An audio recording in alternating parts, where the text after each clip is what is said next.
प्रिय पत्रकार साथियों, बिहार की पावन भूमि नवादा में आप लोगों का स्वागत है। आज आपके सम्मुख ऐसी दो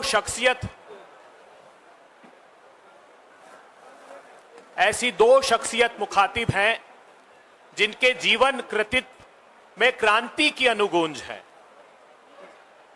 और प्रारंभिक जीवन की पच्चा का अगर मैं उल्लेख करूं तो एक सीपीआई एमएल के महासचिव दीपांकर भट्टाचार्य जी,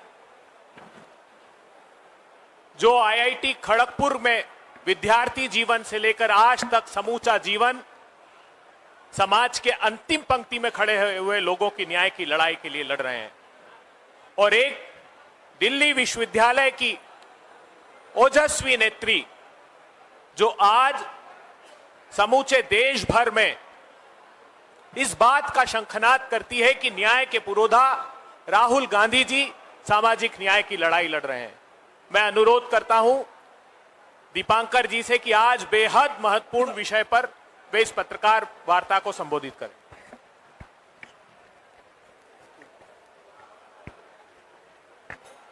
आईआईटी अपने गलती से बताया, मैं आईएसआई में था, इंडियन स्टैटिस्टिकल इंस्टीट्यूट। चलो, सभी साथियों को नमस्कार। आप लोग पिछले 3 दिन से इस यात्रा को नज़दीक से देख रहे हैं, तो मेरे ख्याल से सभी को एक बात तो बिल्कुल साफ दिख रही है कि इस यात्रा के साथ बिहार की बहुत बड़ी उम्मीद जुड़ गई है। इस दौर में लोगों के सामने 2 सवाल है। एक तो सामने चुनाव है, और ये चुनाव बिहार में बिल्कुल बदलाव वाला चुनाव है। मैं आपको इस इलाके के बारे में थोड़ा बताऊं कि जिस नवादा में हम लोग अभी हैं, पिछले साल अक्टूबर महीने में इसी नवादा से हमने पटना तक एक 13 दिन की पदयात्रा की थी, 260 किलोमीटर। और उससे ठीक पहले सितंबर महीने में इसी नवादा के कृष्णनगर में एक दलित बस्ती को आग लगा करके दलितों को बेदखल जमीन से करने की कोशिश की गई है, क्योंकि उसी समय बिहार में भूमि सर्वे चल रहा था, और भूमि सर्वे के आड़ में जहां भी दलित गरीब बसे हुए हैं, सबसे पहली कोशिश हुई कि उनको जमीन से बेदखल कर दो। और उसी पृष्ठभूमि में हम लोगों ने पदयात्रा जब की तो हमने देखा कि नवादा में, गया में जबरदस्त दलितों में आक्रोश है। यही इलाका जीतन राम मांझी जी का है, और केंद्रीय मंत्री हैं, बिहार में एक समय पूर्व मुख्यमंत्री रह चुके हैं। लेकिन सबसे ज्यादा दलित उत्पीड़न की घटनाएं आपको गया में मिल जाएंगी, जहां मजदूरी मांगने पर आज भी मुसहर जाति के मजदूर उनका हाथ काट लिया जाता है। ये स्थिति यहाँ है, और इसी के चलते बिहार में ये जो 20 साल बाद चुनाव अभी आ रहा था, ये चुनाव बिल्कुल तय था कि जो नारा बिहार के हर कोने से उठने लगा था कि बदलो सरकार, बदलो बिहार। बिहार में पिछले 20 साल से सरकार है, बातें बहुत हुई विकास की, न्याय के साथ विकास की, सुशासन की, लेकिन आज जो हकीकत है वो बिल्कुल उल्टा। विकास के नाम पर सबसे ज्यादा गरीबी, सबसे ज्यादा इस समय बेरोजगारी, सबसे ज्यादा पलायन, और जिस बात की अभी भी ज्यादा चर्चा बिहार में नहीं हो रही है वो है बिहार में बढ़ता कर्ज का संकट, माइक्रो फाइनेंस कंपनियों का बढ़ता आतंक, जिसके चलते गांव के गांव, घर के घर खाली करके लोगों को भागना पड़ रहा है। तो और सुशासन की जगह पर तो बिल्कुल अपराधियों का राज आ गया। आपने वो सीसीटीवी का फुटेज देखा होगा कि बिल्कुल सुबह 7 बजे का वक्त पटना के अस्पताल में कैसे अपराधी आराम से आते हैं, और बिल्कुल वो पहलगाम वाले स्टाइल में आते हैं, गोली चलाते हैं और चले जाते हैं। तो इसीलिए चुनाव बिहार में बदलाव का था, और ऐसे चुनाव में एन वक्त पर जब चुनाव आयोग की ओर से ये एसआईआर का सर्जिकल स्ट्राइक किया जाता है पूरे चुनाव को अस्त व्यस्त करने के लिए, तो जाहिर सी बात है कि इसको समझने में थोड़ा लोगों को पहले समय लगा कि ये कोई रूटीन, कोई पुनरीक्षण नहीं हो रहा है। तो धीरे धीरे बात समझ में आई कि लोगों का नाम काटने वाला पुनरीक्षण हो रहा है। 65 लाख लोगों का नाम, और जो इसके बारे में नीचे बड़ा सांप्रदायिक प्रचार चला दिया गया था कि आप लोगों को परेशान होने की कोई जरूरत नहीं है, ये सब घुसपैठियों को बाहर निकालने के लिए, ये बांग्लादेशियों को भगाने के लिए किया जा रहा है, आपको परेशान होने की कोई जरूरत नहीं है। लेकिन अभी जब 65 लाख लोगों की सूची आई तब लोगों ने देखा कि एक भी उसमें बांग्लादेशी नहीं है, एक भी कोई म्यांमार के आदमी नहीं है। सारे के सारे जो लोग हैं, यहां तक कि जिंदा लोगों को मुर्दा घोषित करके नाम काट दिया गया। और बिहार के प्रवासी मजदूर जो बाहर जाते हैं मजबूरी में कमाने के लिए, थोड़ी बेहतर मजदूरी के तलाश में, उनको, और इसीलिए इस यात्रा में मुझे लगता है कि इतना भारी जो जन समर्थन दिख रहा है, उसके पीछे दोनों कारण है। एक, बदलाव की तीव्र आकांक्षा जो बिहार में, गांव में, शहर में, हर तबके में, हर पीढ़ी में, नौजवानों में सबसे ज्यादा, खासकर जिनके सामने रोजगार नहीं है, पूरे भविष्य जो है अनिश्चित है। लेकिन उनके साथ साथ वो सारे बुजुर्ग जिनको 400 रुपए का पेंशन दिया जाता था, और हम लोगों की लंबी लड़ाई के बाद अब नीतीश जी 1100 रुपए की घोषणा करके कह रहे हैं कि हम पूरे बुजुर्गों का भी ध्यान रखेंगे। तो बिहार के सारे तबके, महिलाएं, किसान, खेत मजदूर, मनरेगा मजदूर, सब के सब। तो और इसी के साथ साथ SIR जो आप पूरे बिहार के लोगों को, और मुझे लगता है कि बिहार के चलते पूरे देश में भी अब लोगों को बात समझ में आ रही है कि ये वोट बंदी, वोट चोरी की नई साजिश है, और अपने ही लोगों को, गरीबों को बड़े मुश्किल से जो वोट डालने का अधिकार मिला। अधिकार तो संविधान में 1949 में संविधान पारित होने के साथ साथ मिल गया था, लेकिन आपको मालूम है कि यही मध्य बिहार का इलाका है, यही शाहाबाद और मगध का इलाका है जहां दलितों को वो वोट डालने का अधिकार नहीं था।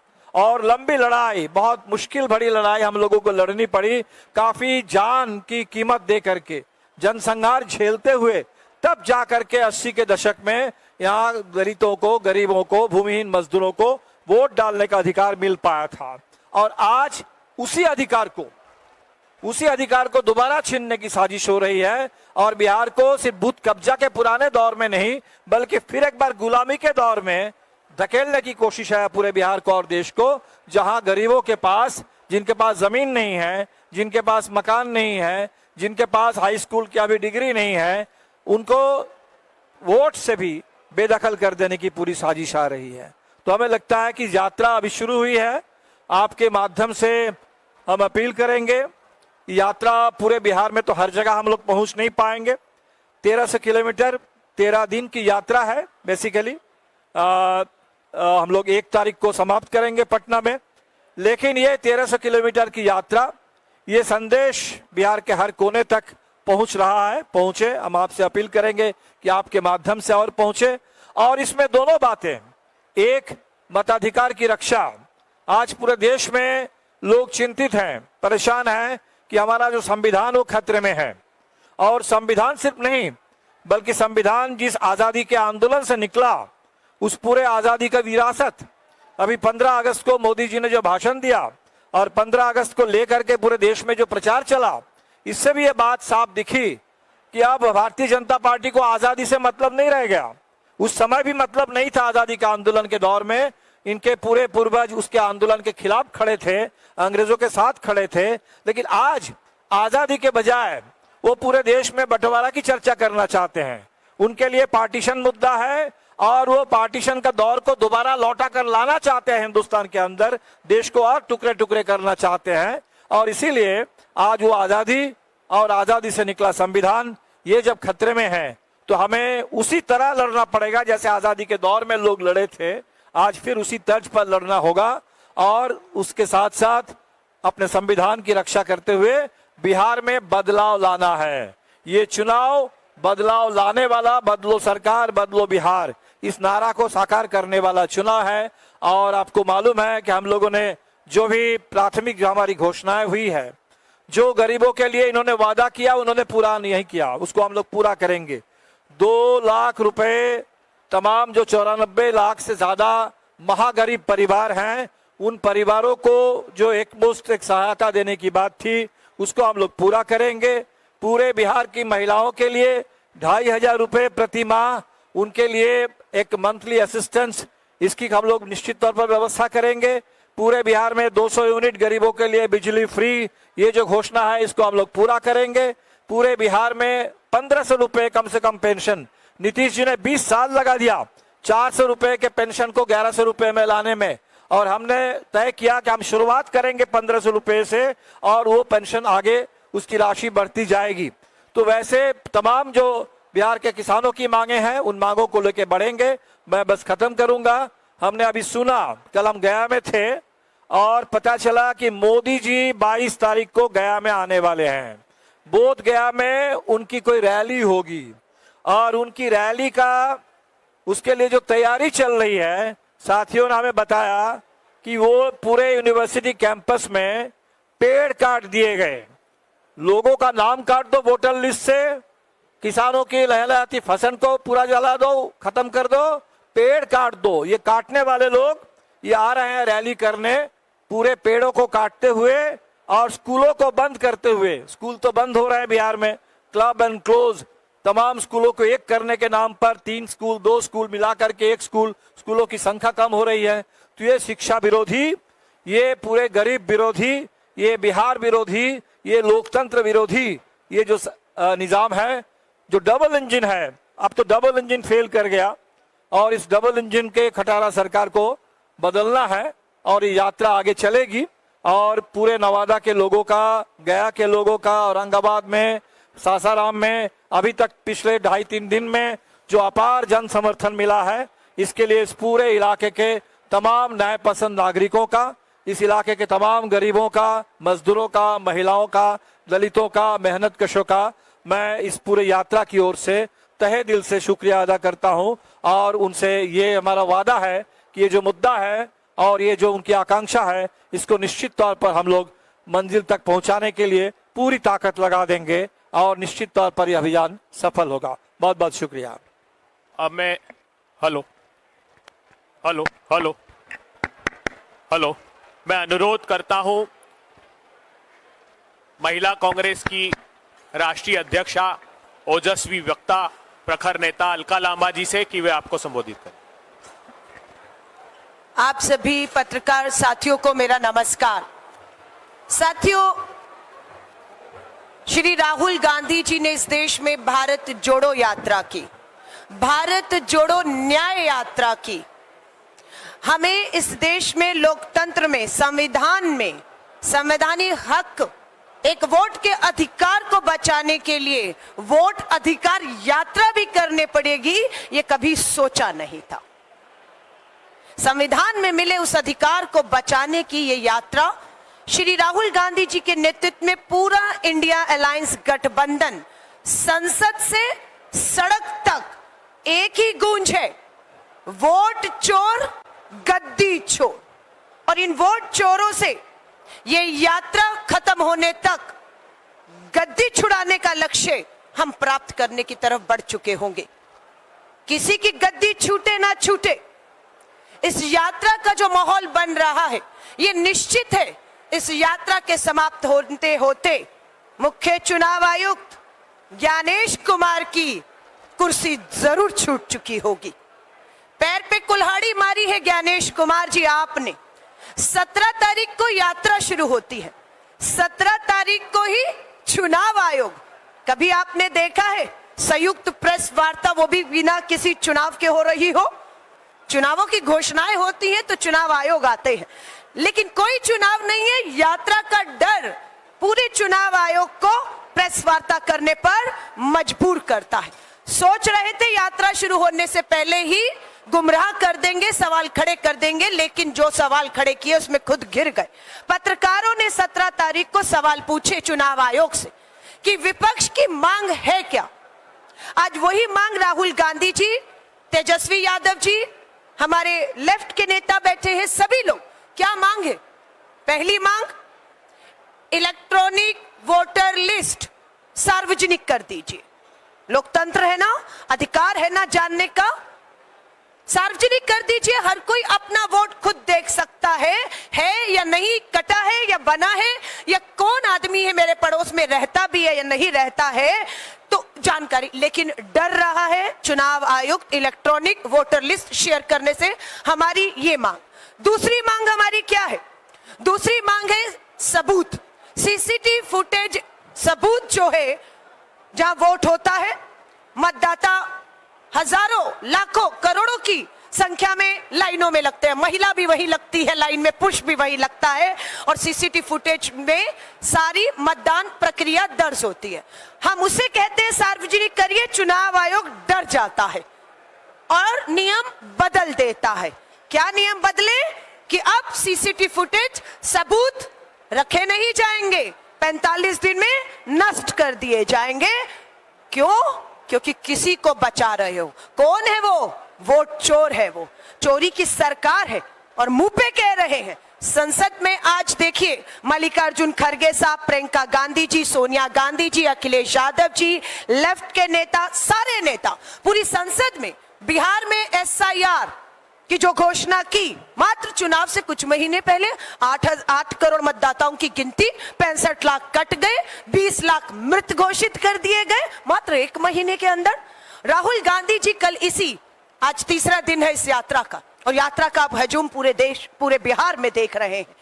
उन्हीं मृत लोगों को, मृत लोग नहीं कहूंगी, चुनाव आयोग के मुताबिक मृत मतदाताओं को, और कहें तो उनके भूत को, चुनाव आयोग की नजर में उनके भूत को राहुल गांधी जी मिले हैं, बात की है, लेकर आए हैं कि हम जिंदा हैं, लेकिन चुनाव आयोग ने हमें मृत घोषित कर दिया है। इस यात्रा का असर क्या होगा, सवाल ये उठता है। क्या फर्क पड़ेगा, क्या असर होगा? असर तो यात्रा 17 तारीख को हुई। पहला असर यह हुआ कि चुनाव आयुक्त को भाजपा ने अपना प्रवक्ता बनाकर इस यात्रा की पूरी तरह से उसे विफल करने के लिए प्रेस कॉन्फ्रेंस करने को कहा। हमारी जीत है कि मुंह खोलना पड़ा चुनाव आयोग को, अलग बात है खुद ही गिर गया। दूसरी जीत क्या है? दूसरी जीत हमारी यह है कि 65 लाख मतदाताओं के नाम ये जारी नहीं कर रहे थे। इस यात्रा की घोषणा के बाद, सुप्रीम कोर्ट के फटकार और दबाव के बाद, चुनाव आयोग को 65 लाख मतदाताओं की, जिनके वोट कटे, उसकी जानकारी को सार्वजनिक करना पड़ रहा है। यह हमारी दूसरी जीत है। तीसरी जीत भी हमारी होगी, यह सीसीटीवी फुटेज हम नष्ट नहीं होने देंगे। राहुल गांधी जी को डराने वाले हैं, और राहुल गांधी जी कह रहे हैं रिटायर हो जाओगे, नौकरी की पूरी हो जाएगी, हो सकता है राज्यसभा में चले जाओ, हो सकता है केंद्रीय मंत्री बन जाओ, लेकिन पीछा नहीं छोड़ेंगे लोकतंत्र के एक एक वोट के अधिकार को चोर करके अगर आप सत्ता बनवाने का करोगे तो राहुल गांधी जी डर नहीं रहे, लोगों के बीच में जा रहे हैं। मैं एक चीज आपके माध्यम से, मीडिया के माध्यम से बिहार और देश के लोगों के सामने भी रखना चाहती हूं। आपको मालूम है चुनाव आयुक्त की नियुक्ति पहले केंद्र सरकार करती थी, 2 लोग नुमाइंदे केंद्र और एक नेता विपक्ष, 2:1 से फैसला होता था। जो सत्ता चाहेगी वो चुनाव आयुक्त हो जाता था और मोहरा बन रहा था। उसके बाद सुप्रीम कोर्ट का आदेश आया कि अब सुप्रीम कोर्ट का मुख्य न्यायाधीश देश के प्रधानमंत्री और नेता विपक्ष मुख्य चुनाव आयुक्त की नियुक्ति करेंगे। डर गई केंद्र की भाजपा, चोरी के वोट से बनी सरकार। क्या किया? फैसला पलट दिया, मुख्य न्यायाधीश को चयन प्रक्रिया से बाहर कर दिया। यहां इनकी चोरी एक बार फिर से पकड़ी गई। हम आज भी मांग करते हैं कि मुख्य न्यायाधीश, प्रधानमंत्री, नेता विपक्ष जब तक मिलकर मुख्य चुनाव आयुक्त की नियुक्ति नहीं करेंगे, इस चुनाव आयुक्त ये इसी तरह वोट की चोरियां करवाता रहेगा। ये पूरी यात्रा का मात्र एक मकसद है। महिला हूं इसलिए कहूंगी, चुनाव आयोग ने बड़ी आसानी से कायरता दिखाते हुए महिलाओं के पीछे छुपे, क्योंकि महिला परवार कोई नहीं करता। जो बहादुर है वो महिला परवार नहीं करता है। इसलिए चुनाव आयोग को पता था महिला की आड़ में छुप जाता हूं, बच जाऊंगा। क्या कहा? अरे मां, बहन, बेटियों की, महिला मतदाताओं की सीसीटीवी फुटेज में जानकारियां हैं। अरे कौन सी गोपनीय जानकारी है? कौन से, माफी चाहूंगी, निजी पलों की बात कर रहे हैं? कौन सी उसके घर की और कमरे की बात है? सार्वजनिक लाइनों में लगकर वोट डाला है। हाँ, उसको हक है कि उसका वोट सीसीटीवी फुटेज में दर्ज हुआ था, मैं गई थी, डाला था, या मेरा कोई वोट डाल कर गया था, मैं नहीं थी, मेरा वोट डला हुआ है, उसे जानने का हक है। तो चुनाव आयुक्त को कहूंगी, इतनी कायरता, इतनी बेशर्मी। ज्ञानेश कुमार जी, मत दिखाइए। महिला कांग्रेस की राष्ट्रीय अध्यक्ष हूं, पूरी यात्रा में महिलाओं से ही संवाद करने की जिम्मेदारी है मेरी। महिलाएं खुद ये कह रही हैं, ये सीसीटीवी फुटेज से हमें कोई परेशानी नहीं है, लोकतंत्र बचाना है, वोट चोरी होने से बचाना है, इसे सार्वजनिक करिए, और हम करवा कर रहेंगे इसे सार्वजनिक। इसी के साथ भट्टाचार्य जी ने मुद्दों की बात की। ये क्यों खेल हो रहा है? क्योंकि भाजपा को पता लग चुका है कि वो बिहार का चुनाव हारने जा रही है। ये एनडीए गठबंधन को पता लग गया है। कब पता लगा? जब नारा दिया अब की बार 400 पार। 400 पार नहीं आए, बैसाखी पर आए, और बैसाखी कहां की? बिहार की। और इन्हें पता है कि बिहार चुनाव हारे तो खाली यहीं से नहीं, दिल्ली से बाहर हो जाएंगे। आंध्र प्रदेश वाला भी मुख्यमंत्री इंतजार में बैठा है, कब दबाव से बाहर आएगा, कब बिहार से भाजपा बाहर आएगी, वहां से भी बाहर आएगा। तो ये दिल्ली की अपनी सत्ता बचाने के लिए अपने भ्रष्टाचार, कितने हजार करोड़ का अभेजी, 70,000 करोड़ का भ्रष्टाचार सीएजी की रिपोर्ट में आया है। सिर्फ चुनाव आयोग पे राहुल गांधी जी कार्रवाई की बात नहीं कर रहे हैं, एक एक भ्रष्टाचारी के ऊपर बात होगा। महंगाई, बेरोजगारी, पलायन, दवाई, पढ़ाई, कमाई का ये पूरा चुनाव होना चाहिए। लेकिन चोरी से आपने बताया कि अपराध चरम पर है। पटना राजधानी में एक के बाद एक सरेआम गोलियों से भून दिया जा रहा है। अस्पताल हो, स्कूल हो, शिक्षण संस्थान हो, बाजार हो, इन सब से डर चुकी है भाजपा। और आ रहे हैं देश के प्रधानमंत्री नरेंद्र मोदी जी, आ जाइएगा। इस यात्रा के सामने आप टिक नहीं पाएंगे। हम एक बार फिर, कल इंडिया अलायंस के 20 दलों ने कॉन्स्टिट्यूशन क्लब में चुनाव आयोग की प्रेस कॉन्फ्रेंस का जवाब मुंह तोड़ दिया है। प्रेस वार्ता लाइव है, आप देखिएगा। कुछ बहादुर पत्रकार साथियों ने बिना डरे चुनाव आयोग से सवाल किए, और चुनाव आयोग ने उसके जवाब लोकतंत्र में नहीं दिए हैं।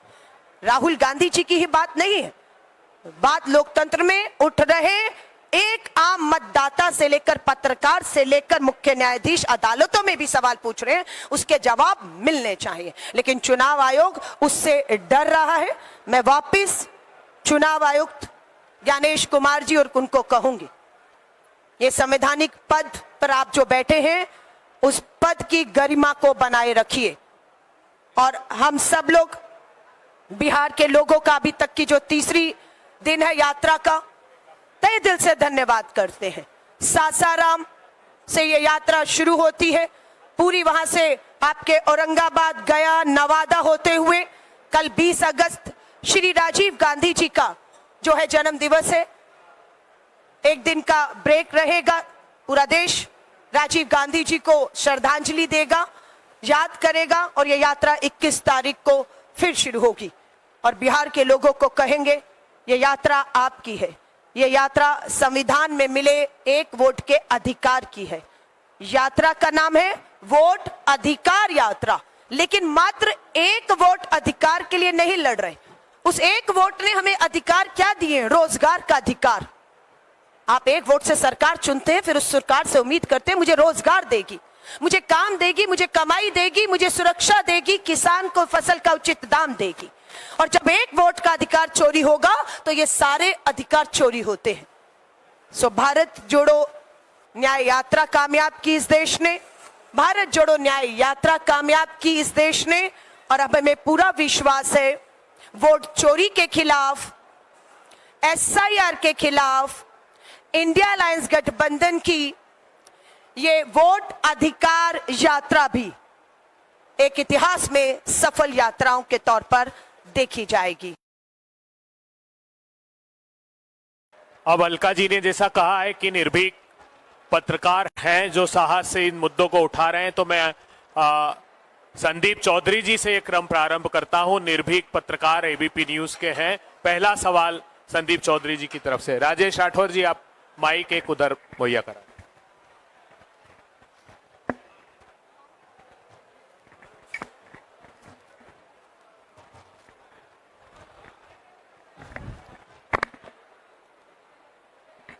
क्या अब आपको लगता है जो शंकाएं हैं आपने जो जाहिर की हैं वोटर अधिकार को लेकर, अब आधार को भी पहचान माना जा रहा है?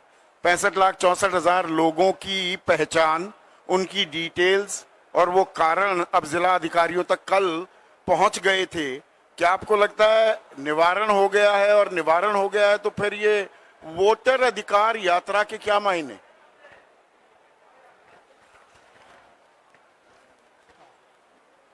नहीं, अभी तो पूरे देश में किसी को ऐसा नहीं लग रहा है। खासकर जो चुनाव आयोग की ओर से जिस अंदाज में प्रेस कॉन्फ्रेंस ली गई, इसके बाद तो बिल्कुल साफ है। सुप्रीम कोर्ट के सामने भी चुनाव आयोग लगातार आनाकानी करता रहा। इसीलिए सवाल तो अभी सिर्फ 65 लाख लोगों के बारे में इतनी बात हुई कि उसकी सूची चुनाव आयोग शेयर करे, लोगों को बताए कि कौन कौन आपके हिसाब से मृत हैं, कौन कौन आपके हिसाब से बिहार से बाहर चले गए हैं। ये सूची अभी हम लोगों को मिलने लगी है और उस सूची के साथ हम लोग मिलान कर रहे हैं नीचे जमीन पर। और बाकी 22 तारीख के हियरिंग से और क्या आएगा हम लोग देखेंगे। इसीलिए हमें लगता है कि मताधिकार खोने की जो आशंका है वो महज वो 65 लाख लोग जिनके मताधिकार गए, ये तो अभी शुरुआत है। और जब मुख्य चुनाव आयोग ये कहता है कि बिहार के 7 करोड़ मतदाता हमारे साथ है, हमें तो इस पूरे उनके बयान से ही आपत्ति है। आप अगर पूरे चुनाव आयुक्त हैं, मुख्य चुनाव आयुक्त हैं, सारे के सारे मतदाता, उसमें से 7 करोड़ में आप क्यों चले गए? 8 करोड़ की जगह पर 1 करोड़ को पहले ही आपने तो छांट दिया। ये 7 करोड़ मतदाता आपके हैं कैसे? तो हमें लगता है कि इसीलिए बिहार में ये आशंका बेहद जायज है और ये आशंका बनी रहे, बल्कि आशंका के साथ साथ ये आशंका सही ना साबित हो, इसके लिए लड़ना होगा। हमें लगता है कि हमारी यात्रा ये संदेश पूरे बिहार में दे रही है कि महाराष्ट्र में सब कुछ हो गया, अब उसके बाद लोगों को पता चला। बिहार में हमारे सामने महाराष्ट्र का उदाहरण है, तो महाराष्ट्र का उदाहरण के बाद भी तो बिहार अगर चौकस ना रहे तो कैसे चलेगा? तो बिहार में हम चौकसी बरत रहे हैं। गांव गांव में लोग एक एक वोट की रक्षा करेंगे, ठीक जैसे चुनाव के समय में लोग बूथों की रक्षा करते थे।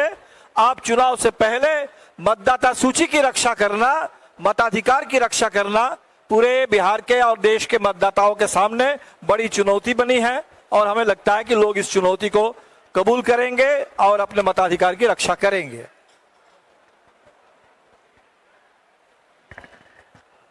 मेरा सवाल अलका मैम से है। जिस तरीके से आपको आप महिला कांग्रेस की राष्ट्रीय अध्यक्ष हैं और आपको बड़ी जिम्मेदारी कांग्रेस ने बिहार में दी है, वोटर अधिकार यात्रा पर राहुल जी, तेजस्वी जी निकले हुए हैं, आज यात्रा का 3रा दिन है। क्या आपको लगता है कि जो महिलाएं हैं वो, और खासकर ग्रामीण क्षेत्र की जो महिलाएं हैं, वो इन मुद्दों से कनेक्ट कर पा रही हैं, इन चीजों को समझ पा रही हैं, क्योंकि ये काफी गंभीर मुद्दा है? तो ग्रामीण क्षेत्र की महिलाओं को आप किस तरीके से समझा रही हैं मैम? देखिए, आप मुझसे बात करेंगे, मेरे पिछले 3 दिन का आज जो अनुभव है, मैं यात्रा के साथ नहीं, यात्रा से आगे चल रही हूं और महिला मतदाताओं से ही संवाद हो रहा है। और महिला मतदाताओं की अगर बात करेंगे तो इस यात्रा की सबसे अधिक जरूरत महिला मतदाताओं ने ही महसूस की है। कहते हैं कि बिहार में जो सरकार बनाने का काम है वो महिलाओं ने किया है। पुरुषों से बढ़कर महिलाएं वोट करती हैं और महिला जानती है कि मुझे एक वोट का अधिकार बाबा साहब अंबेडकर के संविधान में मिला है, आजादी के बाद मिला है और वो छीन रहा है। तो वो महिला जागरूक है, बिल्कुल। वो इस मतदाता में अपने वोट चोरी को लेकर राहुल जी से जब इस कैंप में मिली, उसमें महिला मतदाता सबसे अधिक थी जिन्होंने कहा हमारा वोट कटा है या मैं मृत घोषित कर दिया है।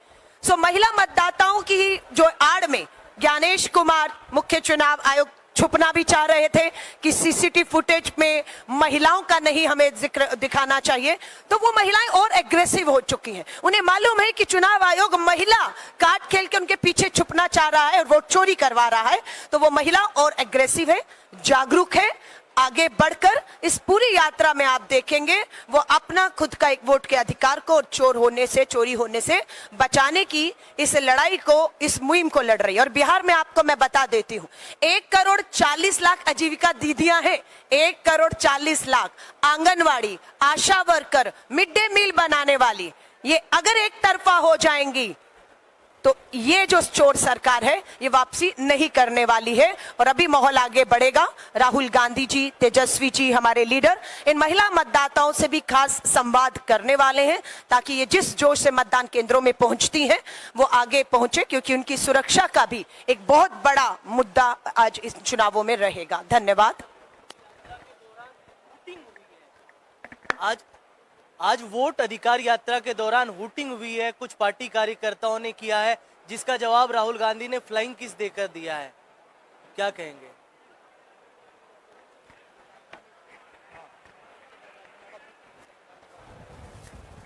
नहीं, हमें तो लगता है कि देखिए इस यात्रा में आपको पूरे बिहार की उम्मीद, बिहार का पूरा प्यार मोहब्बत दिखेगा।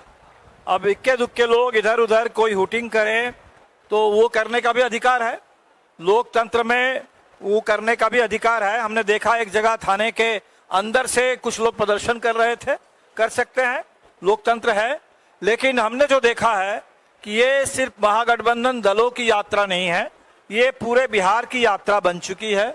और जिस तरह से लोग सड़क के दोनों तरफ खड़े होकर के, ये कोई मोदी जी का रोड शो नहीं है, ये कोई लोगों को किराए पर बुलाया गए हुए लोग नहीं है, आम लोग घरों से बाहर आकर के, दुकानों से बाहर आकर के सड़क के दोनों तरफ जिस तरह से यात्रा को आशीर्वाद दे रहे हैं, जिस तरह से इस यात्रा के साथ अपना जुड़ाव उसको अभिव्यक्त कर रहे हैं, तो मुझे तो उम्मीद है कि यात्रा बिहार को मताधिकार रक्षा से लेकर के बिहार और पूरे देश को बदलने वाली यात्रा का एक अध्याय साबित होने वाली है।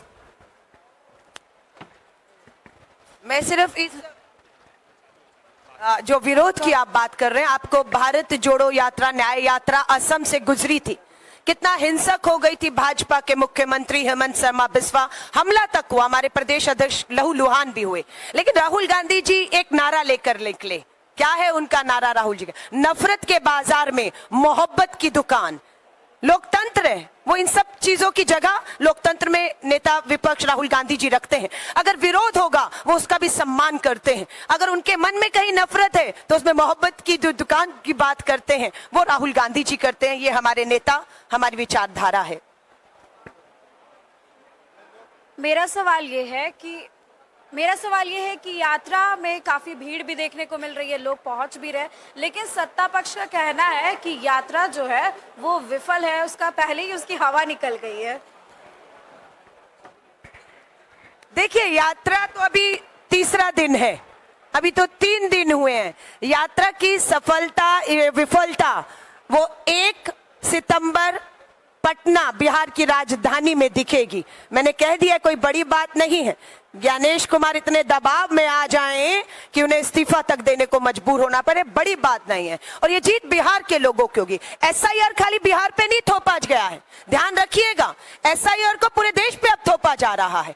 और मतदाताओं के वोट जानकर, सोची समझी साजिश के तहत कि ये अल्पसंख्यक है, ये दलित है, ये आदिवासी है, ये अति पिछड़ा है, ये भाजपा का वोट नहीं था, इसे काटना है, ये साजिश के तहत ये पूरी प्रक्रिया एसआईआर की हो रही है, जिसे रोकना इंडिया अलायंस गठबंधन का एकमात्र जो है वो लक्ष्य है। और ये लड़ाई, जैसे भट्टाचार्य जी ने सही कहा, ये कांग्रेस नेता राहुल गांधी जी, कांग्रेस की, इंडिया गठबंधन की नहीं, ये देश के संविधान की, लोकतंत्र बचाने की और एक वोट के अधिकार को बचाने की लड़ाई है। ये लाखों करोड़ों लोगों के अधिकार की लड़ाई है और ये लड़ाई उन्हीं लोगों के दम पर लड़ी जा रही है और ये यात्रा भी उन्हीं के दम पर आगे बढ़ रही है और कामयाबी से बढ़ रही है। धन्यवाद।